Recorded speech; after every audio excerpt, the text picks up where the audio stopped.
اليوم حشارككن طبخة كتير طيبة، أنا كتير بحبها وبحسها سريعة كتير كمان. حنساوي مرقة دجاج بس حمرا. أنا من قبل على صفحتي القديمة شاركتكن طريقتي بالمرقة البيضة، وهالمرة حنساويها حمرا كتير طيبة كمان، وحتى طريقتها كتير سهلة. أول شي بدي أقلي الدجاج. أنا الدجاج بحب شيل الجلد من عليه، بحسه هيك أطيب بيطلع. بعد ما بشيل الدجاج من على القطع حبلش قليهم من الجهتين لحتى يحمروا ياخدوا لون ذهبي. طبعا فيكن ما تستخدموا قطع، فيكن تستخدموا من صدر الدجاج مكعبات كمان بتصير كتير طيبة بتطلع. هلا هون بعد ما بياخدوا تشويحة من الجهتين حضيف لهم المطيبات: لومي، ورق غار، حبهال، وكمان قرنفل. إذا بتحبوا تضيفوا بصلة كمان صغيرة بيكون بتعطي طعم طيب. هلا هون بحط لها كمان مي سخنة وبتركها لحتى تغلي، وبس يطلع عليها الوجه الأبيض بشيله أكيد لازم. وطالما شلنا الجلد تبع الدجاج فما حيطلع عليها كتير من هي الزفارة.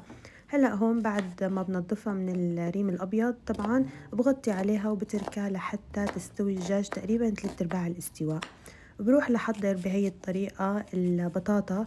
في عندي حبة بصل حجم وسط حقطعها مكعبات، بتحبوا خشنة ناعمة على ذوقكن. وبعدين البطاطا كمان كميات، يعني البصل والبطاطا كلها انتو حسب كمية الدجاج وحسب شو بتحبوا. فأنا بحب هيك الكميات كلها تكون معتدلة. استخدمت حبة بصل حجم وسط وحبتين من البطاطا، كمان حطيتهم هيك سويتهم مكعبات، والبطاطا بسويها مكعبات خشنة مو ناعمة مشان تضل هيك باينة وماسكة حالها بالطبخة، لأنه البطاطا بتعرفوا بتدوب فورا بالطبخ. بروح لحضرها، بحط شوية زيت، فيكن تستخدموا زبدة كمان بتطلع أطيب، بس بالزيت تطلع أخف مثل ما بتحبوا. حقلي البصل مع شوية من الملح لحتى يدبل، وحضيف ملعقتين من دبس البندورة أو صوصة البندورة. رح حركهم كتير منيح لحتى تروح طعمة المواد الحافظة، وحضيف قطع البطاطا، وبعدين حبهرها بشوية فلفل أسود وشوية بابريكا.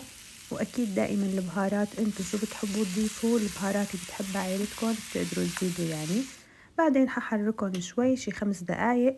وهون كان الدجاج عندي استوى 3/4 الاستواء. حضيف قطع البطاطا واتركن لحتى يستووا يتسبكوا مع بعض. هلا في ناس ما بيحبوا يقلوا البطاطا على جنب، بس انا بصراحة بحبها هيك يعني كله ياخد تشويحة بالاول مشان ما يدوب عندي بالطبخة وتضل الاكلة كلها ماسكة حالها.